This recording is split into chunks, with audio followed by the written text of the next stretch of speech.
ini Bu. Ya. Begini Bu, saya ini sementara ikut dalam program pendidikan bus penggerak. Kemudian kami diberikan tugas untuk mewawancarai beberapa kepala sekolah mengenai pengambilan keputusan dalam kepemimpinan Bu. Jadi di sini sebelum saya melakukan wawancara, saya menyampaikan sedikit materi apa yang saya dapatkan, yaitu Bu, dilema etika dan pendidikan moral. Di mana di sini dilema etika yaitu jika kita akan mengambil keputusan, di mana dua keputusan itu semuanya benar, namun di sini kita harus memilih salah satu keputusan itu Bu. Kemudian bujukan moral di sini yaitu dua keputusan, yang satu benar dan satunya salah. Dan ini biasa kalau misalnya ada pelanggaran hukum begitu Bu. Jadi untuk pada kesempatan ini saya akan memberikan beberapa pertanyaan ke Ibu mengenai dilema etika dan bujukan moral.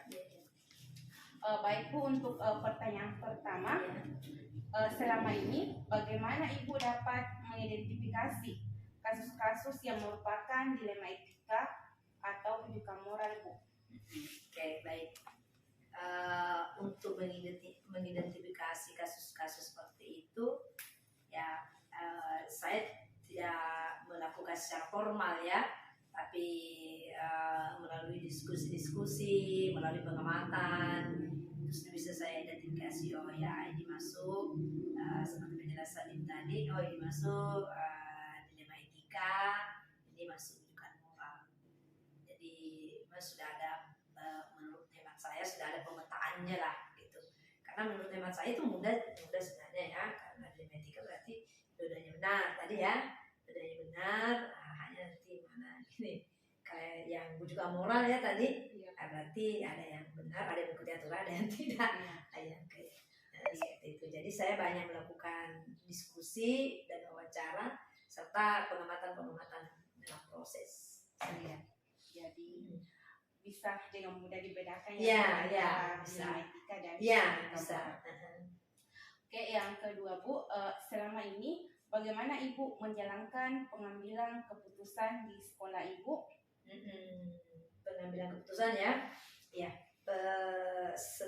semua hal pengalaman saya sebenarnya semua hal harus melalui dengan diskusi. Kadang ada hal tertentu yang harus saya rapatkan, kadang mungkin hanya diskusi dengan beberapa teman.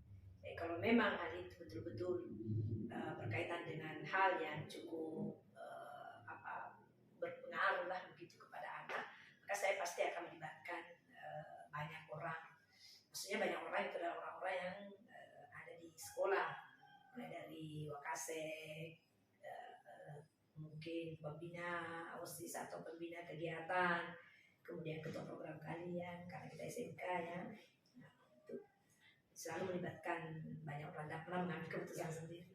Terutama kasus-kasus di mana ada dua kepentingan yang sama. Ya, terutama itu. Jadi sama-sama benar ya, sama-sama mengikuti aturan, sama ini aturan, ini aturan. Tapi yang selalu saya pikirkan bagaimana keputusan apapun yang kita ambil itu adalah yang terbaik untuk anak. Artinya memberikan ada dampaknya, tapi dampak yang dapat negatif yang paling sedikit kepada anak. Jadi langkah-langkah atau prosedur seperti apa yang biasa Ibu lakukan selama ini Bu? Ada di kami saat ini ada dua prosedur memang penanganan anak ya. Ada bidang akademik, nah itu kami tuangkan dalam bentuk peraturan akademik namanya.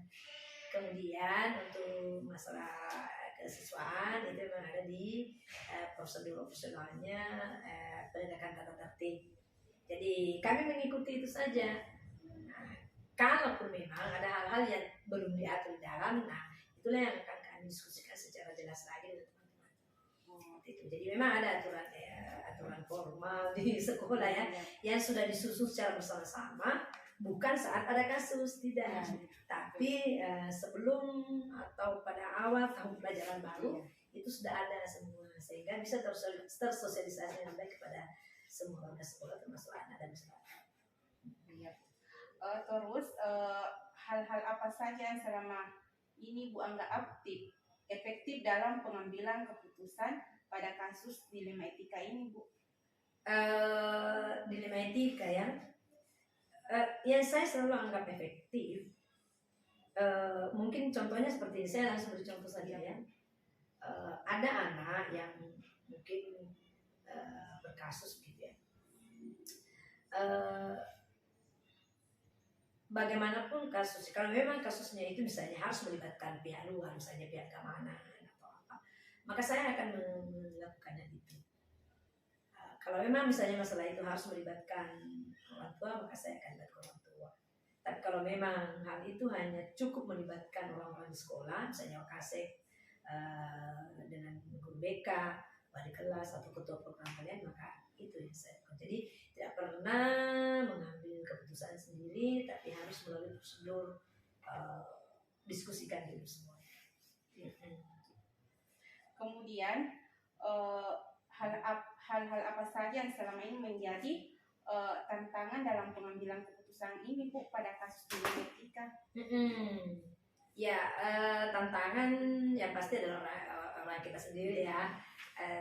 Namun meskipun itu ini ya, karena memang tantangan itu dari dalam, maka kadang-kadang teman-teman mungkin belum menyepakati apa yang akan diambil, keputusan yang akan diambil, bukan karena tidak tahu, tapi belum memahami saja inti persoalan.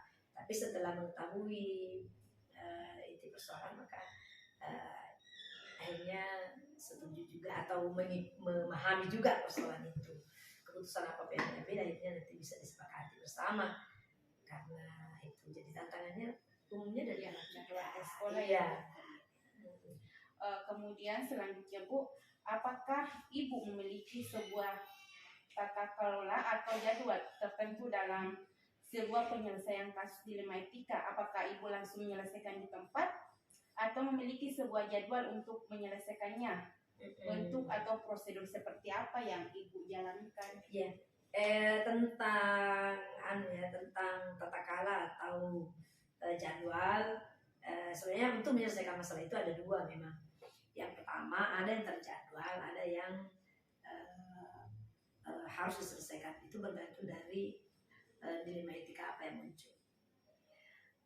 Setiap bulan kami selalu melakukan rapat evaluasi apapun aktivitas di sekolah, bukan hanya pembelajaran, semua kinerja guru apa semua, termasuk siswa apa semua itu. Nah, hal-hal yang memang membutuhkan, ya tidak membutuhkan penanganan segera, nah kami selesaikan. Namun ada juga hal-hal yang harus diselesaikan saat kejadian itu terjadi. Nah, itu tadi prosedur yang kita ikuti. Kalau memang sudah diatur di peraturan akademik, kita mengikuti itu. Atau sudah teratur di SOP penegakan tertib, nah kami mengikuti itu. Namun ada hal-hal yang biasanya tidak pernah terbayangkan, misalnya belum ada diatur di SOP ini, belum ada ini. Nah, itu berdasarkan kesepakatan bersama, diskusi bersama dengan warga sekolah yang memang layak untuk dilibatkan. Akhirnya bisa dilakukan. Selanjutnya, Bu, adakah seseorang atau faktor-faktor yang selama ini mempermudah atau membantu Ibu dalam pengambilan keputusan pada kasus dilema etika ini? Iya, baik. Menurut saya semua warga sekolah itu bisa, bapak ibu guru, staf, semua bisa, semuanya termasuk orang yang mempermudah dalam pengambilan keputusan dilema etika itu. Tapi pelibatannya bergantung pada persoalan yang terjadi atau dilema etika yang terjadi. Nah, tapi misalnya kalau dilema etika itu masalah akademik, nah tentu mungkin wakil kurikulum dan jurusan yang akan saya berikan. Nah, tapi kalau misalnya itu masalah penegakan tertib atau yang lain, nah mungkin saya akan banyak dibantu oleh teman di kesiswaan, BK, wali kelas. Jadi menurut hemat saya, semua warga sekolah itu termasuk orang-orang yang mempermudah dalam pengambilan keputusan di dilema etika itu sesuai dengan posisi masing-masing. Iya, betul Ibu. Ya. Artinya di sini pentingnya kolaborasi. Iya, kalau saya begitu. Ya, di sekolah. Kemudian yang terakhir Bu, dari semua hal yang telah Ibu sampaikan, pembelajaran apa yang dapat Ibu petik dari pengalaman Ibu dalam mengambil keputusan dilema etika ini Bu? Nah, pengalaman saya adalah tidak ada persoalan yang tidak bisa diselesaikan kalau kita berkolaborasi dengan semua warga sekolah dengan baik. Kalau saya, pengalaman saya. Iya, betul sekali. Tidak ada. Kalau menurut orang seberat apapun, selama itu masih masalah dilema etika di lingkungan sekolah, maka dengan menjalin kolaborasi yang baik dengan warga sekolah juga, semuanya bisa kami selesaikan dengan baik. Betul sekali Bu. Jadi cukup sekian wawancara dari saya Bu. Terima kasih banyak atas kesempatannya. Terima kasih banyak atas ilmunya Bu. Semoga ke depan semoga semakin sukses. Amin. Terima kasih Bu. Assalamualaikum warahmatullahi wabarakatuh. Salam.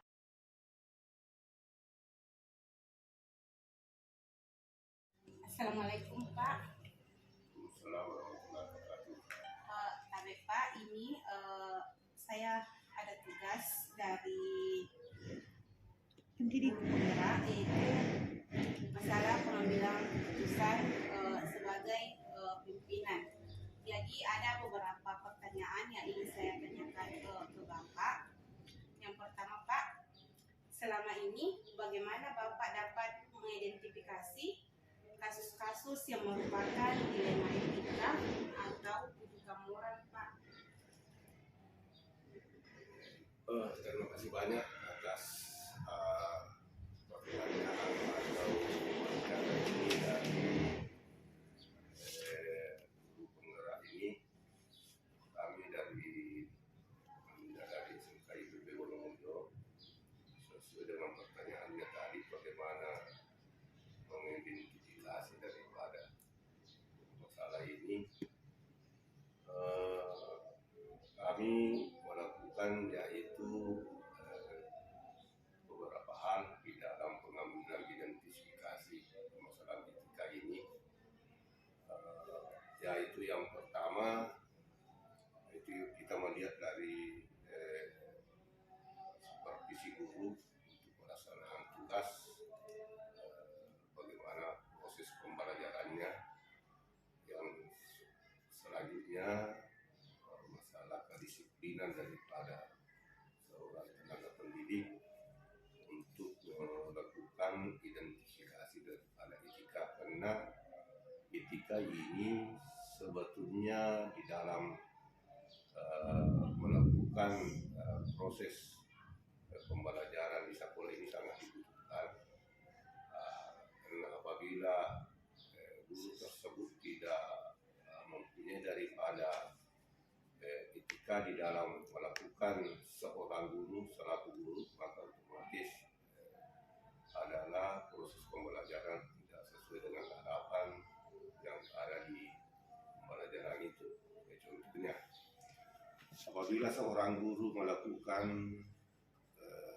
proses pembelajaran tidak sesuai dengan disiplinnya, disiplin apakah itu disiplin waktu, maka otomatis itu sudah terkendala daripada etika.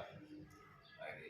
Jadi makanya yang kedua, selama ini bagaimana Bapak menjalankan pengambilan keputusan di sekolah, terutama untuk kasus-kasus di mana ada dua kepentingan yang sama-sama benar atau sama-sama mengandung nilai kebajikan. Oke, terima kasih banyak. Ini menyangkut daripada kebijakan untuk bagaimana memberikan kepada guru, bagaimana tanggung jawab kepala sekolah memberikan kebijakan kepada tenaga pendidiknya. Bahwa memang biasa terjadi bahwa dilema oleh pihak sekolah untuk memberikan kebijakan kepada guru yang memang betul-betul tidak bisa memperbaiki di dalam istilahnya dia melakukan kinerjanya sesuai dengan harapan daripada pihak sekolah. Karena kita di sini sebelum masuk program tahun ajaran, kan kita sudah membuat suatu integritas menandatangani integritas itu, harapan kita adalah supaya dia bisa bertanggung jawab di dalam melakukan proses pembelajaran, melakukan pendekatan-pendekatan persuasif kepada guru yang bersangkutan untuk diberikan bimbingan bagaimana, apa alasannya tidak bisa melakukan proses pembelajaran dengan sesuai dengan kurikulum, kenapa perangkat pembelajarannya tidak dilengkapi, dan kenapa disiplin tambah hari tambah menurun. Ya, pasti ada. Jadi ini memang sering terjadi kepada teman-teman daripada tenaga pendidik. Jadi kami pihak sekolah selaku penanggung jawab selaku kepala sekolah ini, biasa kami melakukan pendekatan kepada guru untuk memberikan bagaimana posisi sebetulnya guru terhadap peserta didik untuk memberikan pelajaran. Itu tahun pelajaran 2023-2024 kami sebelum pelaksanaan proses pembelajaran tahun depan kami akan laksanakan dulu asesmen. Jadi salah sudah kita rancang itu asesmen untuk bagaimana, bukan lagi tanda tangan integritas, tapi saya mengubah adalah melakukan asesmen, dilihat di situ nanti bagaimana guru-guru betul-betul apakah mampu untuk melakukan yang terbaik untuk pelayanan kepada peserta didik atau bagaimana. Karena mudah-mudahan nanti ini tahun ajaran sesudah asesmen betul-betul, karena kita mau guru memang betul-betul tidak mampu lagi untuk melakukan sesuai dengan harapan etika pembelajaran yang ada dengan kedisiplinan. Jadi dia akan mundur dengan sendirinya melalui daripada asesmen. Jadi itulah nanti langkah-langkah yang kita ambil untuk bagaimana teman-teman ini untuk pelayanannya, untuk memberikan pembelajaran kepada peserta didik dengan maksimal. Jadi saya kira itu. Pertanyaan berikutnya, langkah-langkah atau prosedur seperti apa yang bisa Bapak lakukan selama ini, Pak? Langkah-langkah yang biasa kita lakukan untuk menjalankan supaya bagaimana tenaga pendidik ini bisa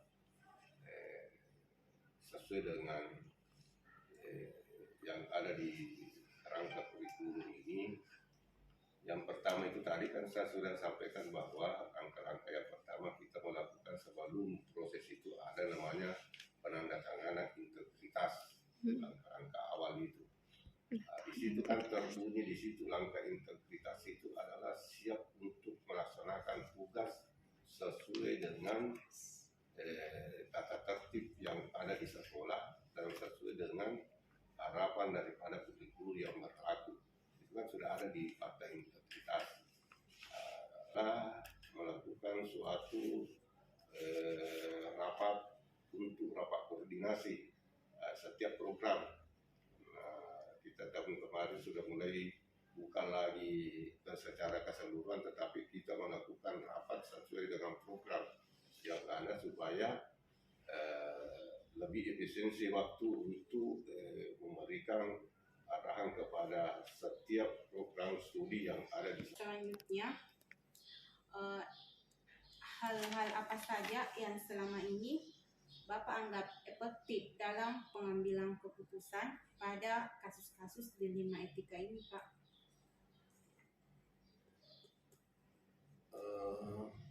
Begini, untuk lebih efisien untuk mengambil kesimpulan keputusan di dalam rangka menyelesaikan daripada persoalan-persoalan yang sifatnya adalah tidak sesuai dengan harapan dari tata tertib sekolah. Kita selama ini melakukan itu pendekatan-pendekatan kepada guru. Ini kita harus menyelesaikan secara kekeluargaan, secara antara bawahan dengan atasan-atasan ke bawahan untuk melakukan pendekatan persuasif itu untuk mengadakan istilahnya peningkatan kinerja. Yang kedua, kita selalu melakukan dengan pembenahan untuk setiap guru yang betul-betul memang tingkat kedisiplinannya di bawah standar. Itulah yang selalu kita lakukan pengambilan keputusan untuk melakukan bagaimana tingkat kedisiplinan, tingkat etika guru itu jangan dibawa daripada di bawah standar, karena biasa memang saja ada. Ya Pak, selama ini hal apa saja yang merupakan tantangan dalam pengambilan keputusan pada kasus-kasus dilema etika ini Pak? Yang jadi tantangan sebetulnya ini adalah tidak menutup kemungkinan juga, karena memang saya lihat di sini ya, bila pihak kita mau melakukan kedisiplinan yang memang sifatnya memutuskan begitu saja, tetapi kendalanya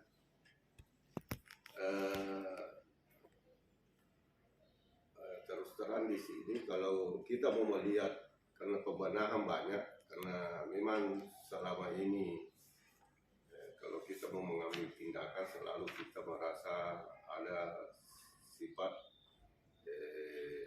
istilahnya kasihan kepada guru. Inilah yang paling memang perasaan. Jadi makanya biasa kita lakukan, kalau kita lampatkan untuk pimpinan selaku pengambil keputusan pakai perasaan, itu banyak kemungkinan memang banyak rusak di dalam lembaga itu. Tapi di lain pihak juga kalau kita mau mengambil keputusan secara tegas, maka kita juga ada dampak negatifnya. Jadi makanya kita imbangi saja antara perasaan dan tegas, dan tidak bisa dipakai perasaan terus dan tidak bisa pakai penegasan terus. Kemudian, apakah Bapak memiliki sebuah tata kelola atau jadwal tertentu dalam sebuah penyelesaian kasus dilema etika? Artinya, apakah Bapak langsung menyelesaikan di tempat atau memiliki sebuah jadwal untuk menyelesaikannya? Bentuk atau prosedur seperti apa yang Bapak lakukan, Pak? Ini semua dilakukan semua. Ada persoalan diselesaikan pada saat itu di tempat. Ada persoalan diselesaikan pada saat sekarang itu karena dianggap bahwa sudah bisa dituntaskan. Ada juga persoalan permasalahan diselesaikan secara administrasi, yaitu diberikan perjanjian khusus itu.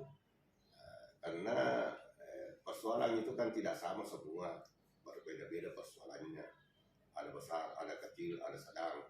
Jadi makanya kalau kita mampu untuk melakukan persoalan itu langsung diselesaikan pada saat itu, kita selesaikan langsung saja berintegrasi dengan melakukan istilahnya dia melakukan perjanjian secara lisan di hadapan pimpinan untuk berubah pada saat itu. Ada memang nanti diberikan perjanjian atau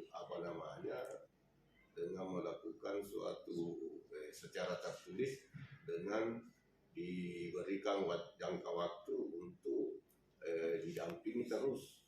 Ini ada pembinaan khusus.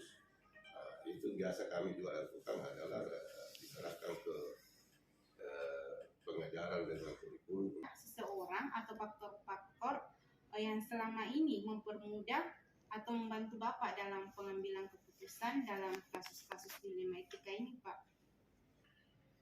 Begini, memang bukan semua tanggung keputusan itu berada kepada pimpinan. Kami berikan kebijakan juga kepada semua wakil kepala sekolah. Kalau umpamanya guru itu bermasalah kepada peserta didik, nah tidak menutup kemungkinan guru juga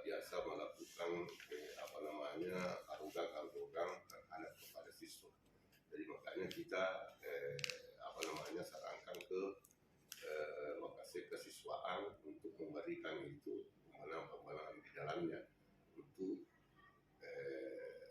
merubah daripada sikap guru tersebut di dalam pelayanan kepada siswa. Kalau masalah proses pembelajaran ya kita harapkan kepada kurikulum dengan pengajaran. Nah, ini biasa dilakukan untuk itu. Kalau masalah di luar, ada persoalan-persoalan di luar, karena biasa juga terjadi, maka kita harapkan kepada Humas dengan BKI di situ kita. Dari semua yang telah Bapak sampaikan, pembelajaran apa yang dapat Bapak petik dari pengalaman Bapak dalam mengambil keputusan dilema etika ini, Pak? Kalau pengalaman selama ini di dalam kami mengambil kesimpulan itu kebijakan mengelola sekolah sebetulnya banyak. Di antaranya karena pimpinan itu harus jadi melihat daripada gurunya dengan stafnya, di mana sebetulnya dia lebih dominan untuk melakukan hal yang terbaik, kita akan ke situ. Nah, ini kita harus melihat di mana penyakitnya gurunya. Nah, itulah yang harus diobati di situ, karena harus jadi dilihat di situ. Jadi inilah memang masalah penanganan dari sekolah, apalagi kita ini sekolah besar dan sekolah memang sekolah swasta. Enak seandainya sekolah gurunya adalah pegawai negeri semua, tapi ini kan adalah honor, otomatis di sinilah memang selalu melakukan pembinaan guru-guru untuk bagaimana bisa sekolah ini besar. Nah, jadi makanya kalau di sekolah swasta itu sebetulnya seperti kita di sini tidak langsung besar seperti sekarang ini. Ini penuh perjuangan bersama. Jadi kami sudah berapa tahun sekolah di sini. Kami sudah persis, karena yang sudah guru juga di sini, sudah siswa juga dari sini sebetulnya. Jadi tahu karakter dan tahu bagaimana keinginan daripada kami. Dan makanya kami sebetulnya itu mau melakukan yang terbaik. Kalau bisa guru honor ini jangan menganggap bahwa kami ini adalah guru honor yang tidak sama dengan guru PNS. Jadi selalu saya sampaikan bahwa di sekolah ini memang namanya sekolah swasta, tetapi akhirnya kalau bisa melakukan daripada sekolah negeri tingkat disiplin. Dan kami seperti ini sekarang saya kira begitu. Oke, makasih banyak Pak atas kesampatannya.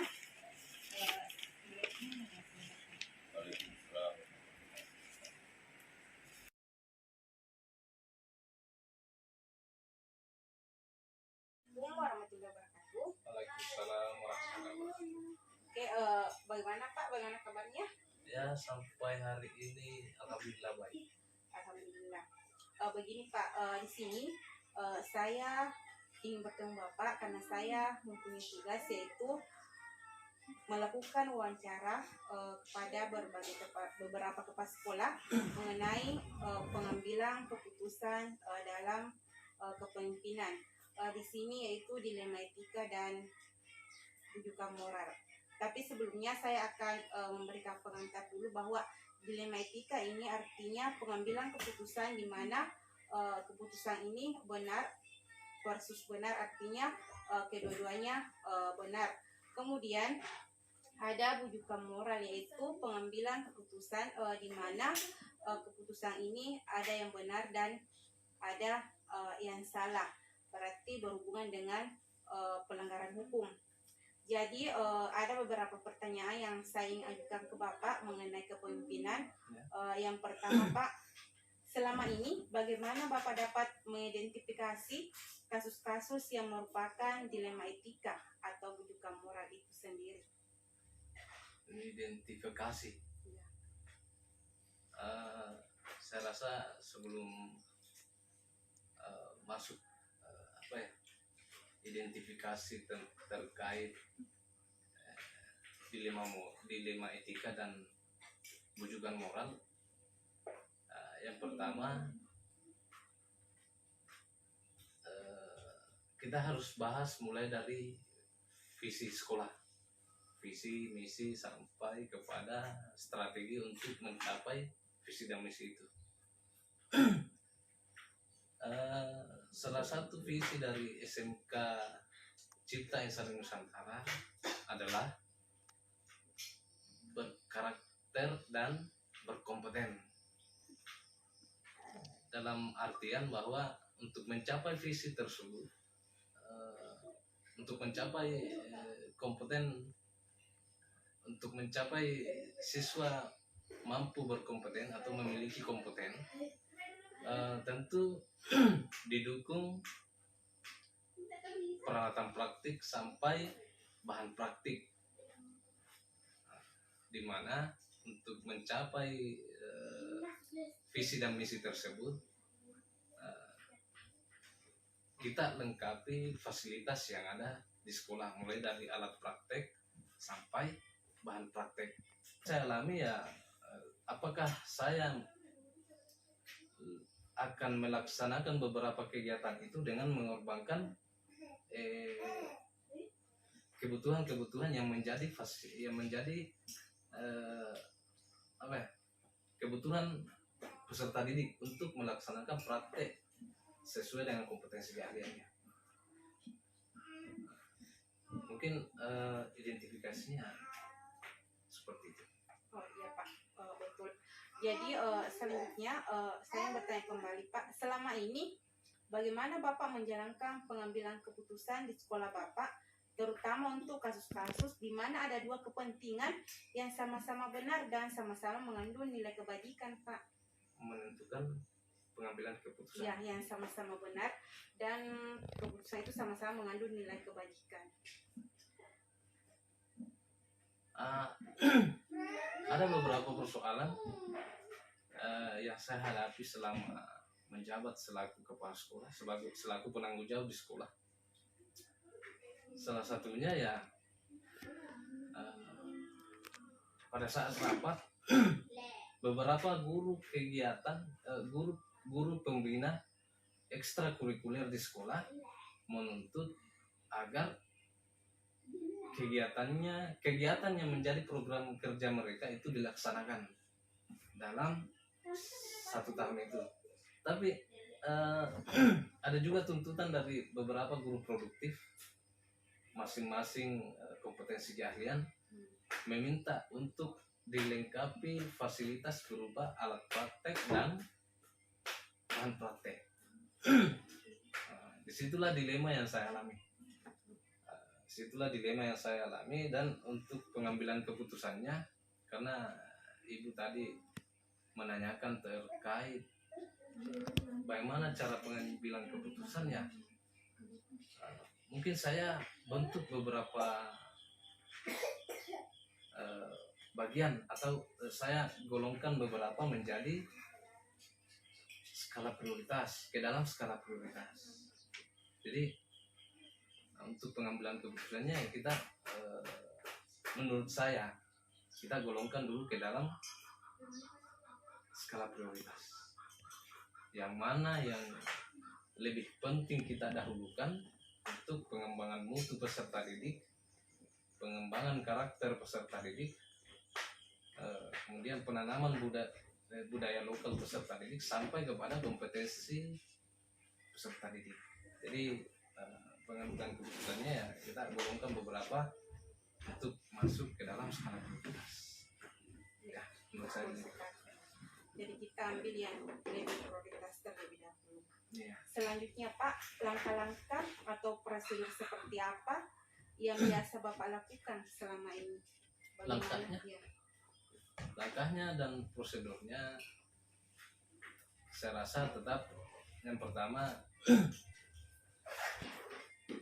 saya harus membaca beberapa aturan tentang penggunaan anggaran yang ada di sekolah. Karena mau tidak mau dalam penggunaan anggaran itu walaupun sudah beberapa digolongkan ke dalam skala prioritas, tapi secara aturan, secara aturan lah belum bisa kita danai karena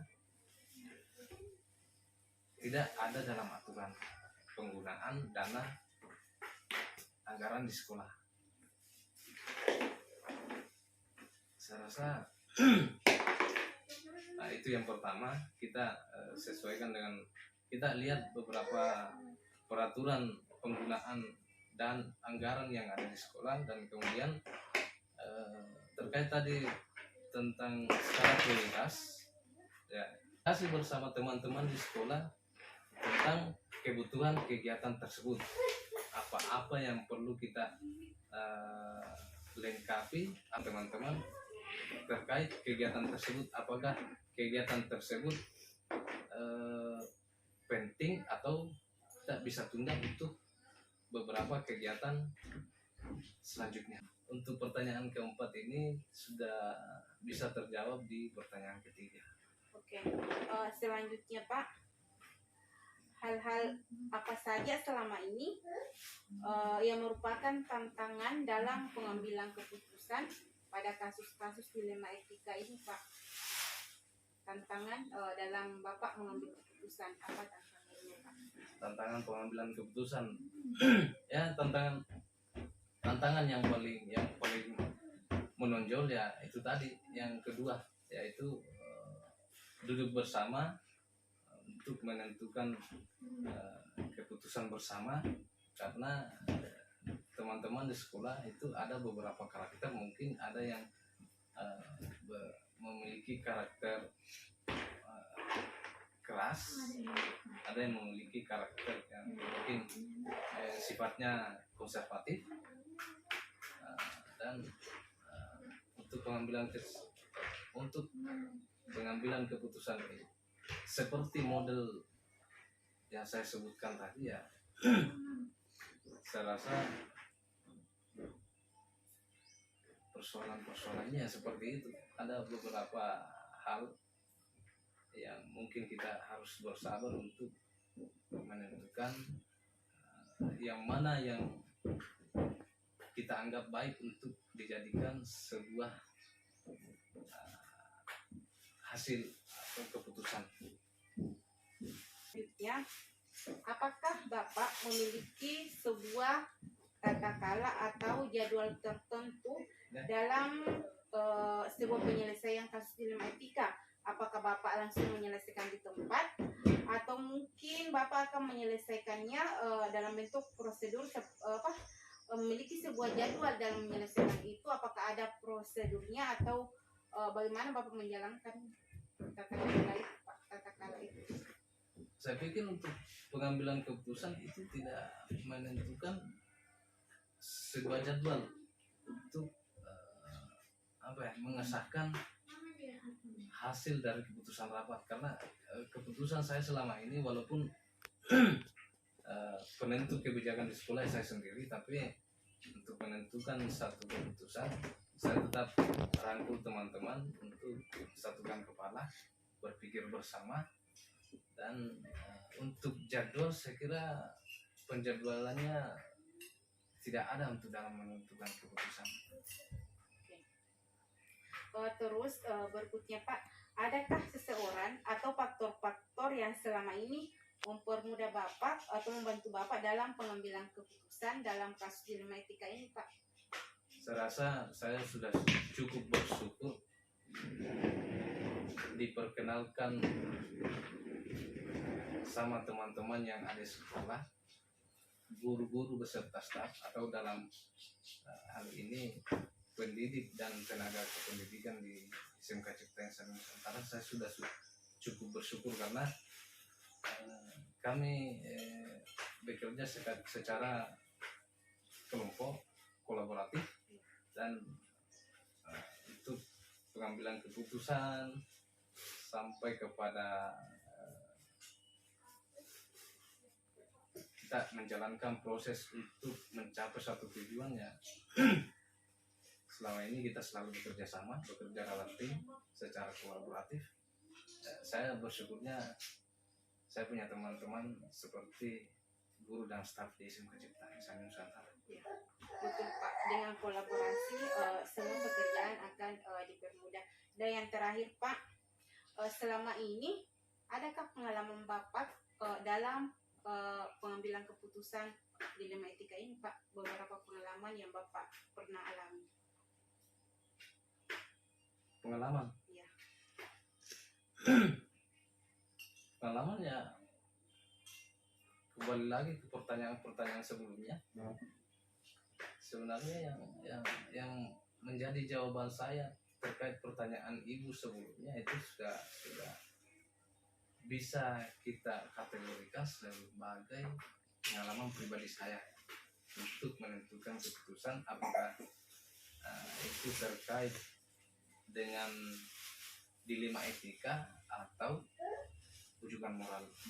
Jadi semua jawaban yang saya sampaikan kepada pertanyaan-pertanyaan itu tadi ya itulah pengalaman saya yang saya alami di sekolah. Pak, terima kasih banyak Pak atas waktu dan kesempatan yang diberikan. Terima kasih atas ilmu yang diberikan. Semoga kedepannya semakin sukses. Amin. Assalamualaikum warahmatullahi wabarakatuh. Waalaikumsalam.